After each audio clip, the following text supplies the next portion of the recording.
好，来乡亲啊，咱继续来看这两位失事的飞官，拢还阁真少年，拢才打结婚无偌久。28岁上尉潘英尊，伊的后生才拄拄出世，至亲家属无放弃着希望，望早日有伊的消息。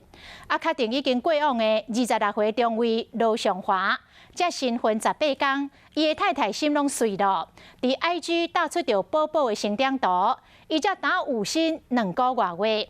这个太太写予伊翁婿来写讲，我知影你惊我一个人经袂牢，所以留这个囡仔，留这个礼物，爱我坚强。真侪人看到这段文字是鼻酸喉甜。伫 IG 的现实动态写着思念，无论安怎，我陪你陪。才结婚18天就要分开，互罗尚华太太无法度接受。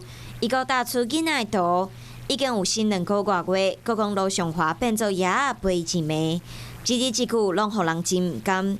罗尚华伫太太身躯边，两个人的互动真甜蜜，阁定定会伫 FB 和 IG 抛出相片。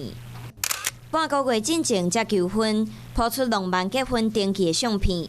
想袂到22号下晡起飞训练，就无法度阁转去。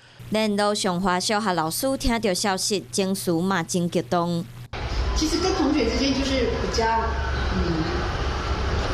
他个性比较沉默，所以对同学有一些打打闹闹或者一些小事情，他其实不会很在意，他就是很平静的面对。台东地检署嘛针对结果做出说明。因为驾驶暂息弹射导致头部外伤、颅内出血，最后因为中枢神经休克而死亡。相片今年头，尚尉潘英尊目前还找无人，互厝内人真着急。潘英尊才拄结婚5个多月，后生拄出世，厝内人嘛继续咧等，无放弃任何一个希望。